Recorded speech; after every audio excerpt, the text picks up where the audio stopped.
자한편 21장은 공자가 인간 성장의 실패, 즉 잘못됨의 그 유형을 가장 간결하게 정리한 장입니다. 공자는 가능성과 성과, 완성을 엄격히 구분했습니다. 특히 인간의 학문 탐구 과정을 나무의 성장 과정에 비유한 장입니다. 그래서 학문을 배우기 시작하여 도리를 아는 과정, 이 과정을 나무의 싹으로 견주를 했고, 또 박학다식한 경지를 꽃이 피운다, 그런 과정으로 비유를 했으며,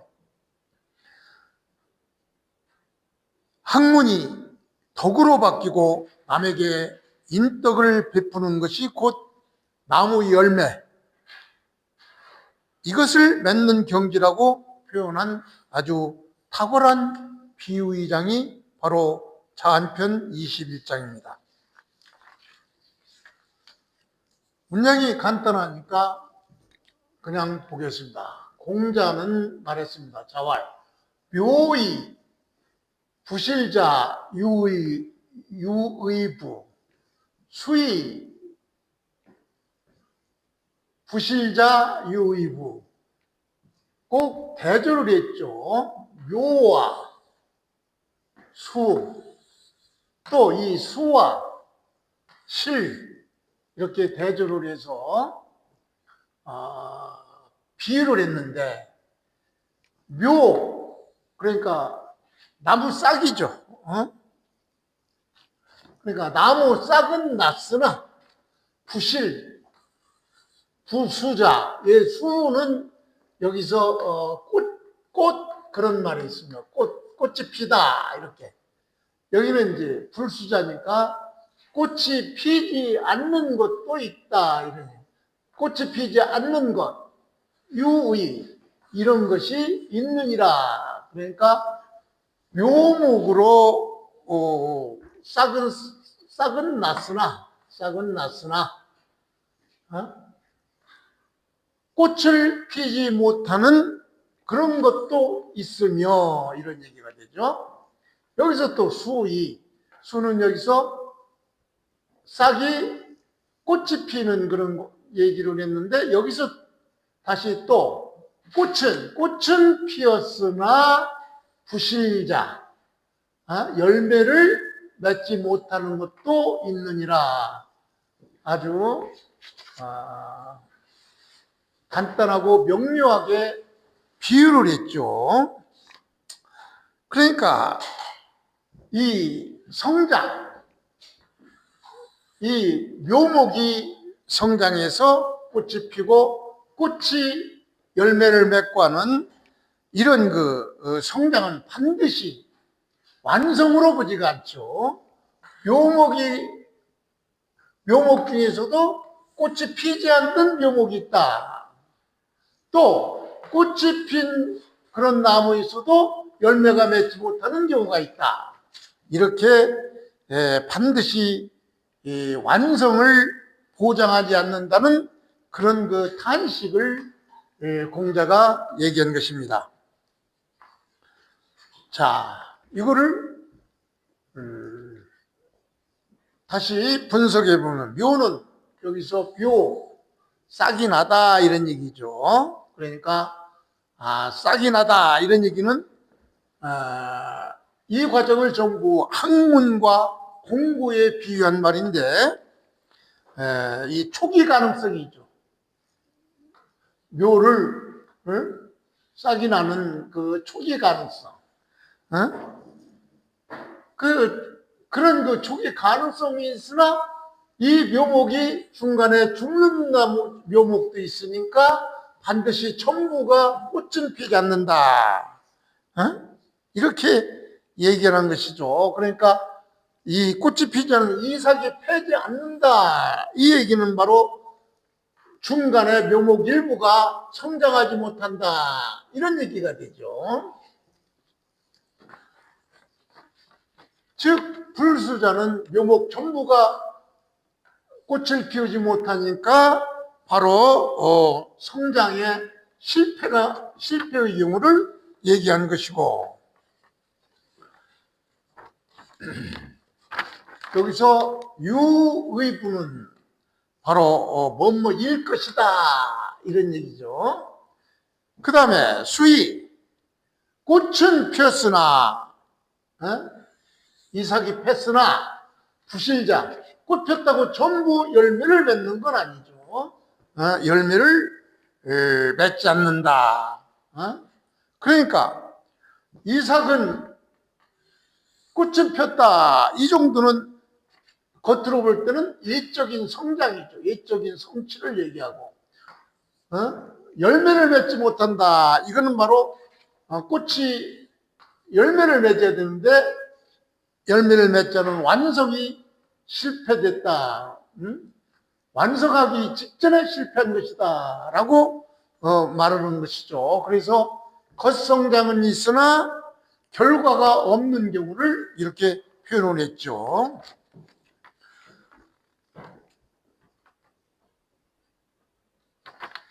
그래서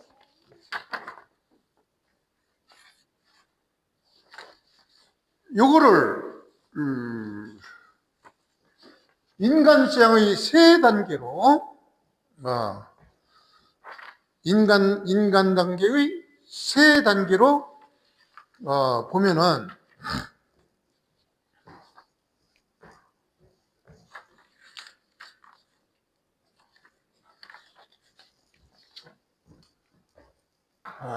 묘는 농사 단계에서 묘는 바로 인간의 성장, 재능, 의욕의 단계를 말하고, 수는 학문 성과를 얘기하고, 실은 인이나 덕으로의 변화를 얘기하죠. 그래서 이 장은 바로 공자가 인간 성장의 실패 유형을 가장 간결하게 얘기한 장이죠. 공자는 가능성과 성과 완성을 엄격히 구별을 해서 인간의 학문 탐구 과정을 나무의 성장 과정에 비유한 것이죠. 그래서 학문을 배우기 시작해서 도리를 하는 과정, 이거를 바로 묘목 과정, 나무가 싹을 돋는 과정으로 봤고, 그 다음에 부실자, 이 수는 바로 박학다식한 경지를, 즉 꽃이 피어나는 과정, 이것으로 봤고, 이러한 꽃이 피는 이것이 다시 어떤 그 덕으로 바뀌고 남에게 인덕을 베푸는 그 나무 열매, 이 맺는 과정을 이 경지를 비유를 했죠. 그래서 이러한 그 인간 성장 과정의 실패하는 그 모습들을 공자가 나무의 성장, 농사 단계를 비유해서 이렇게 봤던 것입니다. 아주 탁월한 비유장이죠.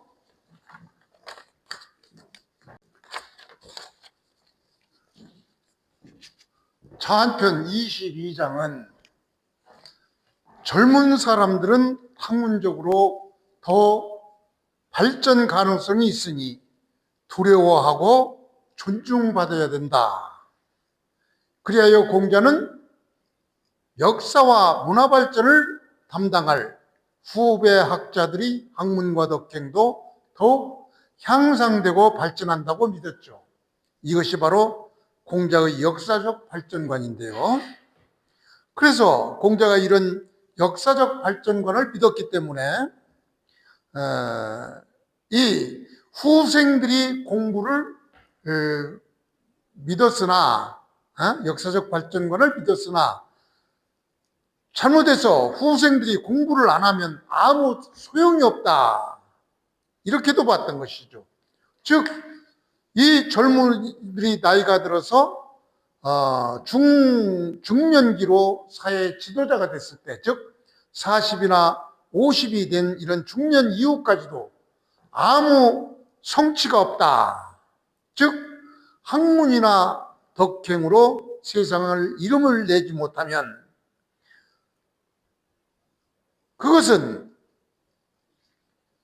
바로 어떤 이제 가능성이 없어졌으니까 이 이름을 내지 못한 데 대한 책임도 또 문제가 있다. 그래서 그런 사람들은 젊은이의 가능성을 인정받지 못하니까 이제 이런 사람들은 두려워할 필요가 없다. 이렇게까지 말을 했죠. 즉 유교의 학문 정신은 적극적인 현실 참여입니다. 그러므로 군자나 지식인은 철저하게 악덕을 배척하고 적극적으로 정도를 높여 사회적으로 이름을 날려야 한다. 즉 이름이 안 난다는 것은 바로 무능하기 때문이다. 이렇게 봤죠. 그래서 이 무능에 대한 책임, 이것도 따라야 된다. 이렇게 봤던 것입니다. 그래서 이 본문을 해석해 보면은 우리가 여러 군데서 많이 볼 수 있는 얘기죠. 후생가의 언지 미내자지 불효금야. 즉 후생가에 늦게 태어난 사람 바로 후배들이죠. 젊은 후배들을 가해 두려워해야 된다. 이런 얘기죠. 왜 두려워하느냐? 언지 어찌언 알지니까 어찌 알겠느냐? 뭐냐? 뭐가? 이 앞에 올 장래 그들이 미와 금이 이제 여기서 대비가 되죠. 장래 올 그자들이 지금의 우리와 똑같을 수가 있느냐? 더 낫지 않겠느냐? 뭐 이런 얘기죠. 그러니까 장래 어찌 고니까 뭐 하지 않겠느냐? 이렇게 반어법이죠. 즉 미래 올 자들이 지금의 우리와 어찌 같겠느냐? 이렇게 얘기를 하죠. 조금 바꿔서 얘기하면은 미래의 그들이 오늘의 우리와 우리만 같지 않으니까 못하다고 할 수가 있겠느냐? 이렇게 얘기를 했죠. 그러나 40이나 50이 돼도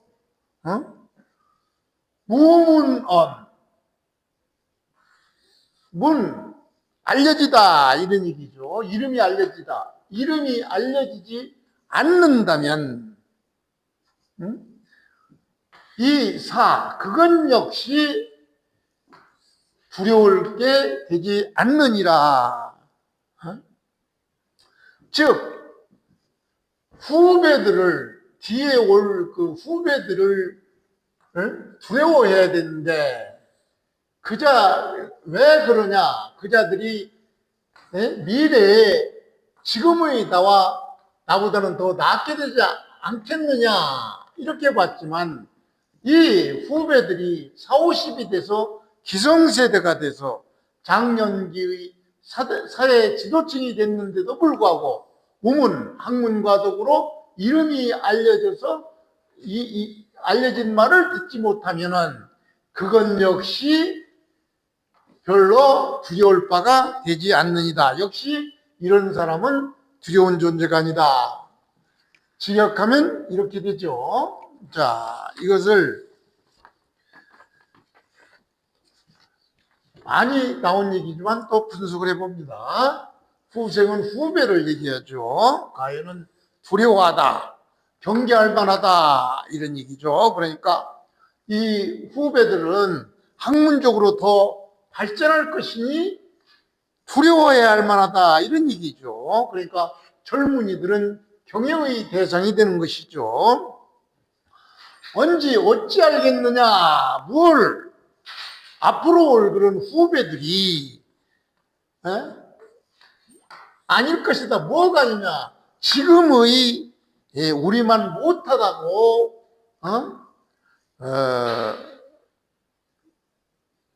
못하다는 것을 어찌 알겠느냐. 즉 후대가 지금보다 못하다고 어찌 단정할 수 있겠느냐.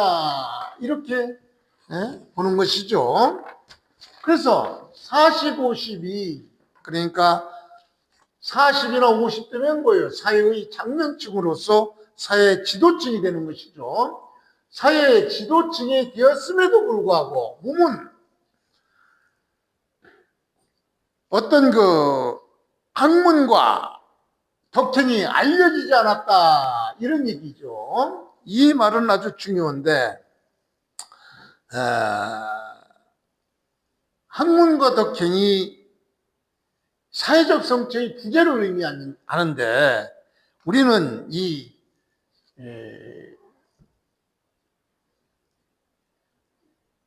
유교는 현실 참여주의죠. 반드시 현실에 참여해서 인덕으로 국민 백성들을 교화시켜야 된다. 이런 의미가 있기 때문에 반드시 인정과 군자는 인정과 덕치를 실현해야 된다. 이런 의무감이 있어야 되죠. 그래서 이 부분에 대해서는 논어 14편에 헌문편이 있습니다. 헌문편 5장에 이런 얘기가 있어요. 유덕자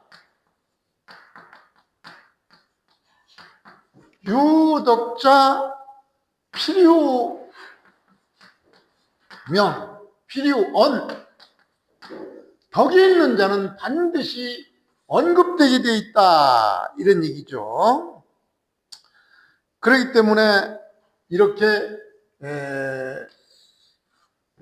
무문 이 얘기는 바로 덕이 없다는 얘기고 덕이 없다는 얘기는 바로 인정과 덕치 실현을 못했다는 얘기니까 이런 사람들은 경계할 대상이 안 된다. 이런 얘기죠. 그래서 이러한 사람들은 역시 경계의 대상이 아닙니다.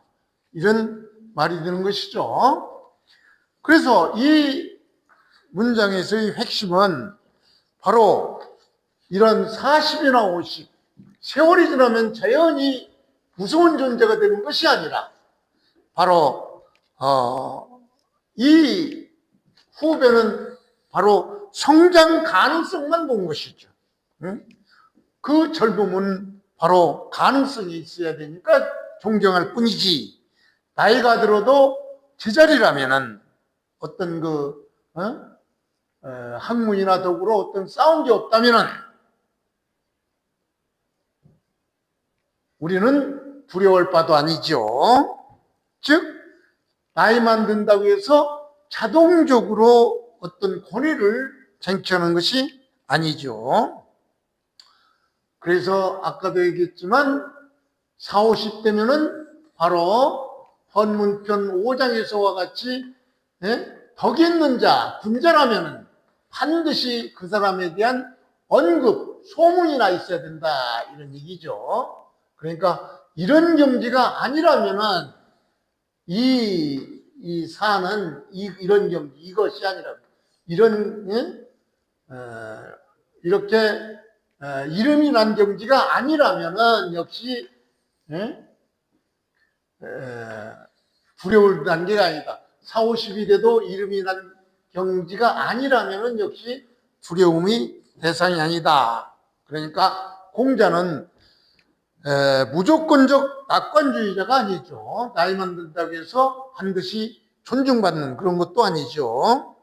그래서 시간 속에서 증명되지 않는 잠재력은 신뢰의 대상이 아니죠. 그러니까 유교적 능력주의의 분명한 기준이죠.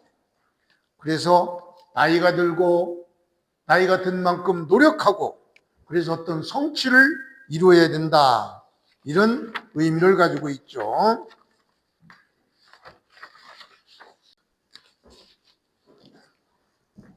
자한편 23장은 법원지연, 즉 법도에 맞는 말, 법도에 맞는 말, 다른 말로 말하면 직설적인 충고죠.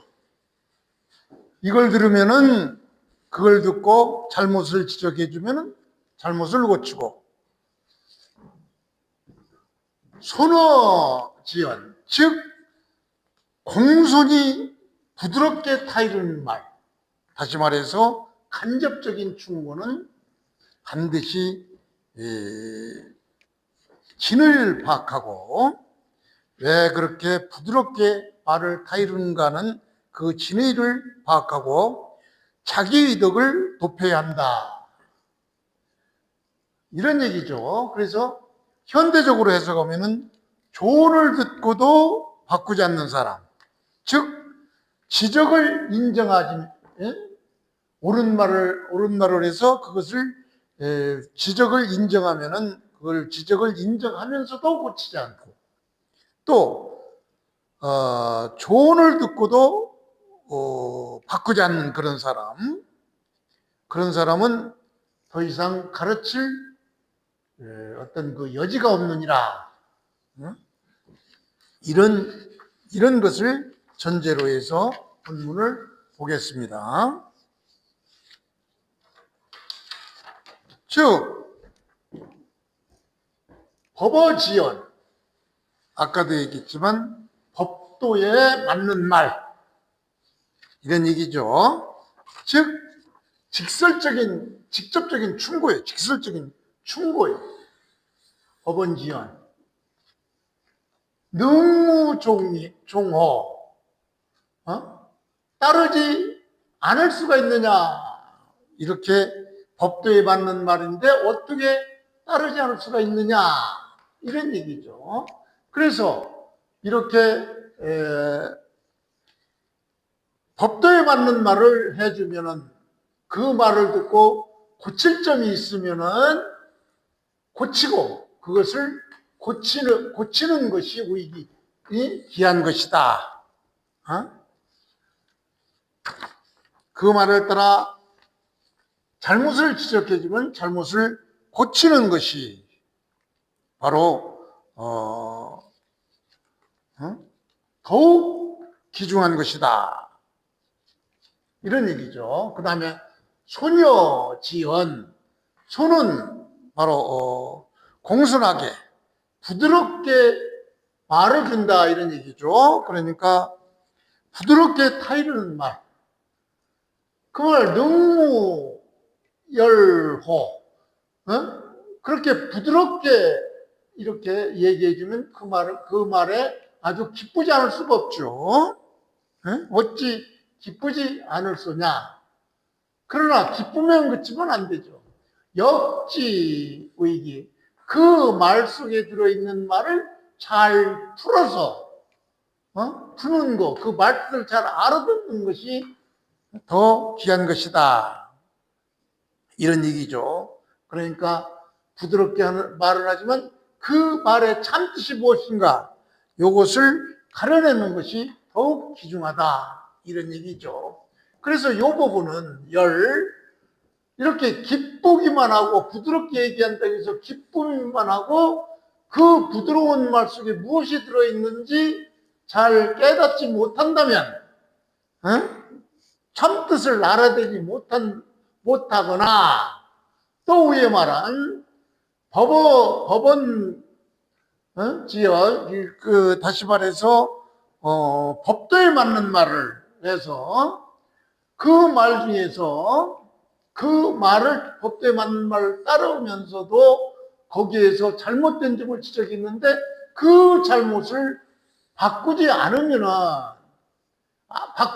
그런 사람, 이런 사람은 오말여지하야의이의라, 이런 얘기죠. 상당히 어려운 말인데, 나는 그런 사람을 어찌 더 이상 어찌할 도리가 없느니라. 이런 얘기죠. 그래서 이 말은 바로 끝내 어떤 그 구제할 수가 없다. 그래서 이 말을 썼어요. 이게 미나 무를, 이게 말이 지금 무 이런 얘기인데 없다. 더 이상 구제할 어떤 그 방법이 없다. 즉 아주 법도에 맞는 말은 있는데도 법도에 맞는 그런 말 중에 잘못된 것이 자기가 발견됐으면 그걸 고쳐야 되는데 고치지 않고, 또 공손한 그 말 속에 그 참뜻을 알아듣지 못하고, 그런 사람은 더 이상 어떻게 자기는 어찌 할 도리가 없다. 이런 사람은 어떤 그 구제 방법이 없다. 이런 얘기죠. 그래서 이 부분에 대해서는 주자집주는 어떻게 표현했느냐. 언, 기, 종, 언기, 종, 불가구, 구야. 그래, 끝내 구할 수가 없다는 말이다. 이런 얘기죠. 이런 사람들은 이렇게 두 가지를 실행하지 못하는 사람은 끝내 어떤 그 구제할 방법이 없느니라. 이런 얘기죠. 중요하니까 한번 더 보죠. 법원지어는 바로 법어, 즉 법도나 도리에 맞는 말이죠. 옳은 말을 해주면은 그걸 따르지 않을 수가 없느냐, 없지 않냐. 옳은 말을 하는데 어떻게 안 따르냐 말이죠. 그냥 옳은 말을 해서 거기서 자기가 잘못된 점이 있으면 그것을 고치는 것이 참 중요하다. 이런 얘기예요. 즉 법원지어는 도리에 맞는 말이죠. 능무 종어 어찌 하지 않을 수 없는 법도에 맞는 말을 하면 어찌 따르지 않을 수가 있느냐, 이런 얘기죠. 계지 위기는 더 중요한 것은, 따르면서 더 중요한 것은 그 잘못을 고치는 것이 더 중요하다. 이런 얘기죠. 즉 여기서는 종, 이것이 중요한 것이 아니라 개가 중요하다. 이런 얘기죠. 그냥 따르는 것이 중요한 것이 아니라 고치는 것이 중요하다. 이런 얘기죠. 잘못을 고치는 것, 이것이 더 중요하다. 이런 얘기죠. 그러니까 이 따른다 이런 얘기보다는 어떤 고친다, 변화를 더 중시하는 것입니다. 변화. 그 다음 공손하게 말하는 소녀지연. 공손하고 부드럽게 말을 하는데, 소녀지연은 다시 말해서 부드럽게 타이르는 말이죠. 그러니까 부드럽게 말을 하니까 어찌 기쁘지 않을 수가 있어요. 어찌 기쁘지 않겠는가. 이렇게 기쁘기만 해서도 안 되죠. 역지위기, 이건 역은 깊이 생각하다, 의미하다, 이런 얘기죠. 부드럽게 하는 말, 그거를 깊이 의미하다, 음미하다, 깊이 생각하다, 이런 얘기죠. 부드럽게 한다고 해서 그 말을 그대로 액면 그대로 받아줘서는 안 되죠. 그걸 아주 깊이 연구하고 생각해서 그 속에 들어있는 말을 찾아내는 것이 의익이 더 중요한 것이다. 그래서 중요한 것은 이 기쁨이 아니라 바로 이렇게 숙고하는 거, 이것이 더 중요한 것이죠. 그래서 기뻐만 하고 열이 불력, 기뻐만 하고 깊이 따져보지 않거나 또 따르기만 하고 고치지 않는다면은 즉 예면적 수용과 내면적 무변화, 이것을 비판한 것이죠. 그렇다면은 나는 오말은 이 무와 같아요. 오말 여지하 하의 이의 나로서는 어찌할 바가 없다. 즉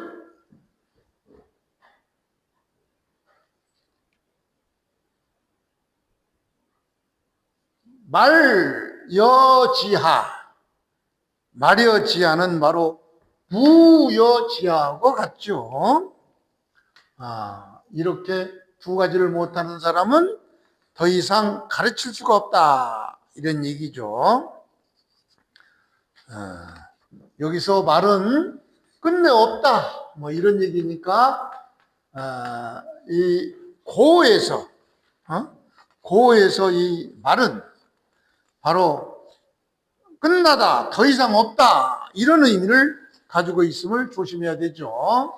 어떤 사람들은 이 말을 비가 아니냐 아닐미 이것으로 착각하고 있는데 그런 의미가 아닙니다. 미 정도가 아니라 아주 어떤 그 대처 방법이 없다, 아주 아무것도 없다, 고칠 방법이 고치지도 않고 또 자세히 숙고도 않는데 그 사람은 더 이상 어떤 가망이 없다, 이런 해석이 되는 것입니다.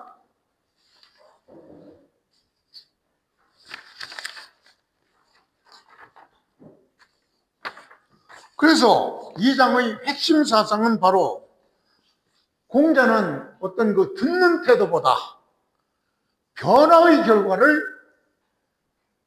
요구하죠. 듣기만 해서는 안 되죠. 그 듣고 어떤 변화, 이걸 변화의 결과를 중시하죠, 공자는. 그래서 공자의 교육 핵심, 윤리 핵심은 바로 교육은 동의를 만드는 것이 아니라 자기 수정을 가리키는 것입니다. 그래서 공손함과 법도, 소녀지연, 공손함과 법도, 공손함과 이 법도는 바로 수단일 뿐이죠. 수단일 뿐이에요. 그러니까 이 법어는 바로 이성에 호소하는 것이고, 손여지어는 바로 감정에 호소하는 것이죠. 그래서 둘 다 뭘 요구하냐?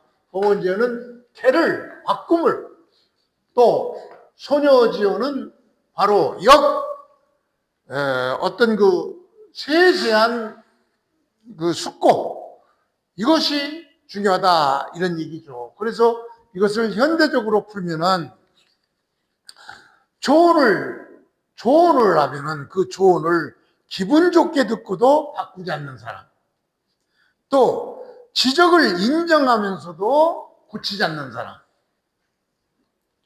이런 사람은 더 이상 자기는 어쩔 바가 없다, 이런 사람은 가르침의 대상이 아니다, 이렇게 공자는 얘기하고 있죠.